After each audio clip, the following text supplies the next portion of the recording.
Alright, it's Saturday night and I'm in the shed here working on some bike stuff, and anyone who knows me knows I love bikes, I really do.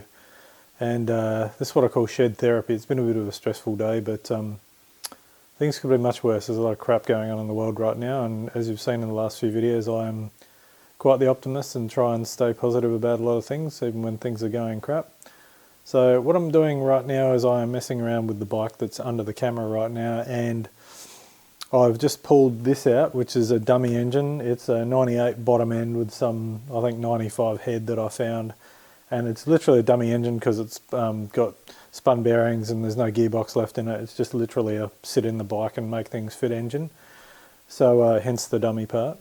And behind me is a 2008 CB900 Hornet engine. Very similar engine, both 919cc, both similar construction. Just the mounting points on the engine are quite different. The head's very different. The head ports are much smaller on the inlet side of the CB head. They had fuel injection stuff on them. Apparently they're a lower compression engine as well. So at this point I'm still probably going to stick with what's in the engine and just do a head swap. I've got another 98 head that I'm going to be putting onto that engine. But the main thing is at the moment I'm going to get it sitting in the bike. I'm going to have to drill out and tap the mounting points because they're not there on the CBs. And just get it in the bike. This will be my preliminary engine for the bike, as you'd call it, and from there we'll start building the crazy one. So anyway, I've got MotoGP qualifying going on there. They've just had Q3, I believe it is, and Moto2 is just about to start, so hopefully Remy Gardner gets up there in a P1 again today, and I'm going to be here messing around, pulling this head off here, pulling that head off there, and then I'll show you a comparison between the head gaskets, as part number wise they're exactly the same. So in theory that head should go on that engine, but I'll just be dummying it up for the meantime just so I've got the actual CBR head on that motor, but let's get it happening.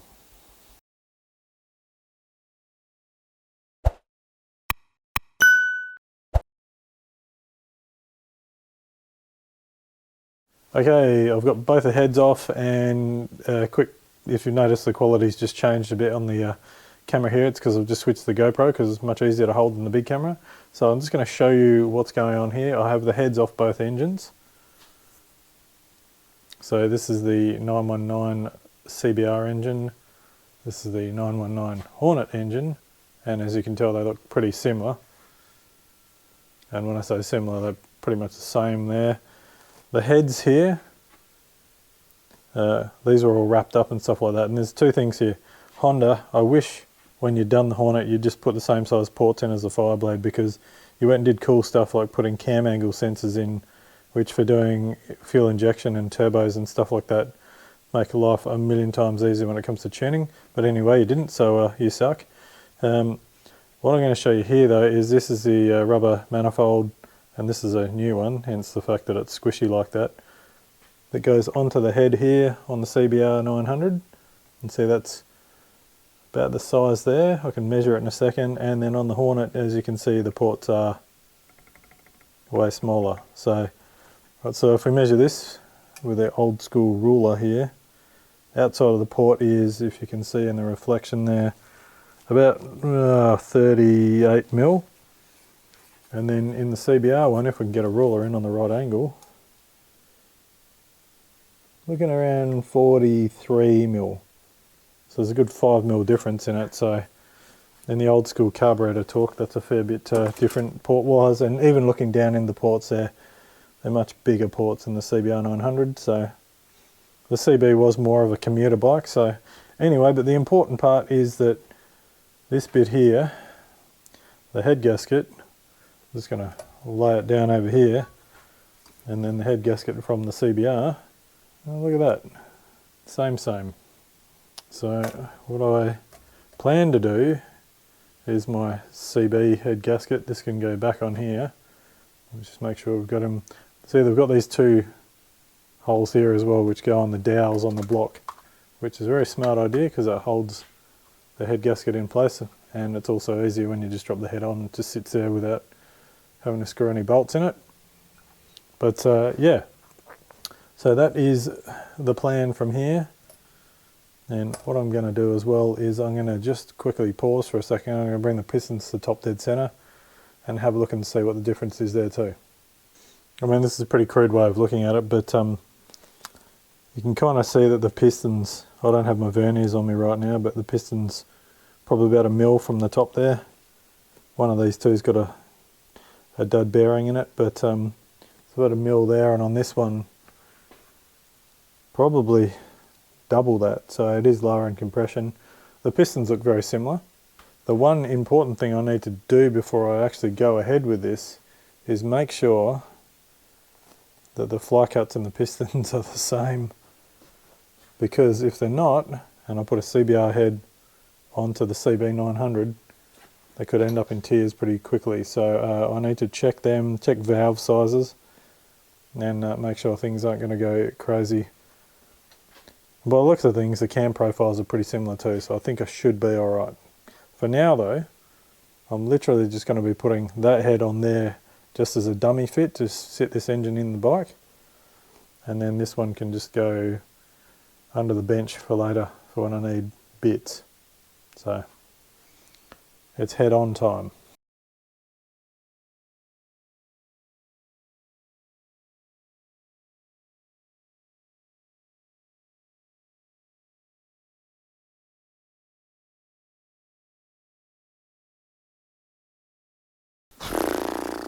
Alright, it's in. So there you go, that's the Hornet engine sitting in the Fireblade frame. The added advantage with the CBR head is that it does have that bolt mount there. The Hornet does not have that on there. The Hornet engine mounts into the Hornet by these ones here, but the ones back here are blind holes. The casting's all there, but that's a blind hole on this block. For some reason Honda never machined it. I figured they'd change the frame at that stage, so they thought it was a pointless exercise to machine that there, or I wouldn't say machine it, sorry, drill it and thread it. So that is blank there, and the one on the other side is exactly the same. Alright, so the other thing is as well is these ones here. As you can see, this bit of casting here, that's just a bolt hole through there and goes to these tabs. In the CB it's different, but in the Honda there's like rubber spaces in between there and a shaft bolt that goes all the way through from one side to the other. It's missing the tab from this side, but you get the picture. But on the CBR engine, let's have a look here, you can see that they're actually, well, it's very bright, they're actually rubber bushes through there, so it's like a dampening bush. So what I'm thinking is I'm not going to be able to machine that out and drill that out as well as you can in the CBR there. So I will come up with a solution. I'll grab my light again, to potentially do something different with these plates here, because there's a bit of room around there, so I might actually make the plates rubber dampened, because I don't want to have that solid mounted to the back of the bike. It should be alright, but yeah, I don't know why I shouldn't, but for a reason Honda did that, and yeah, maybe there was vibrations coming through the motor or something like that. So I'm going to put some sort of rubber dampening in there. Pretty boring thing to talk about, but what I'm going to do now though is, if I get this light down here you can actually see better, but that hole in there is blind in that, so I'm going to be using this drill bit here, which is I believe a DeWalt drill bit, I think. And it's got this sort of cool end on it. They're very bitey, these drill bits, but I'm literally going to use this because it fits just nicely in the hole there, and I'm just going to use that to start, and be very careful to not chew up the frame. Just very slowly do that to find the center of the hole, just to put a nick in the block, so to speak, just to, so I can start it with a smaller drill bit, and then we'll progressively go up bigger and then run a tap through it until we're actually able to put a bolt in it. So here goes nothing.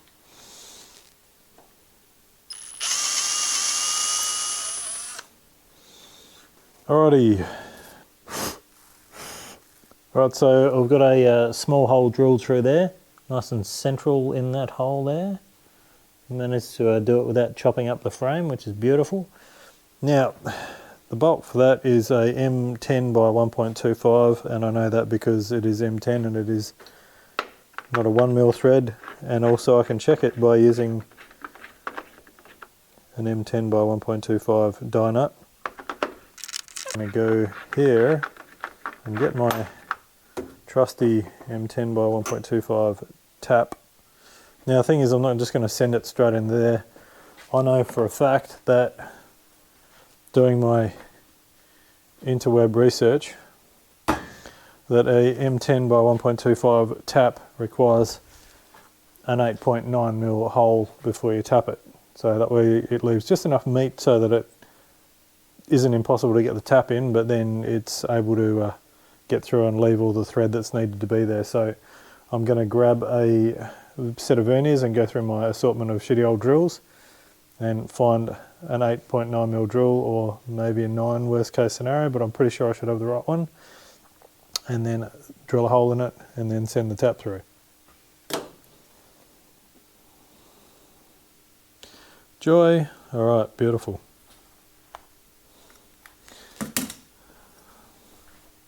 Let's drill more.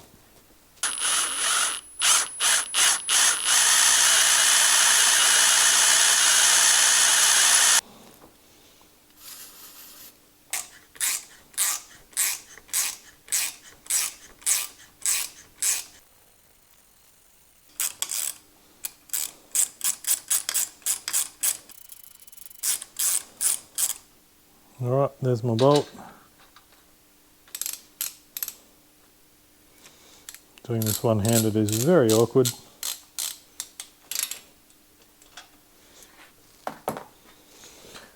Look at that.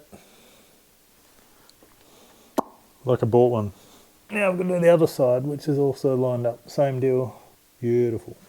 So good, how's that? It's in now and dummied up, which is pretty good. I've been wanting to do this for a while. She's in, and if we walk around this side,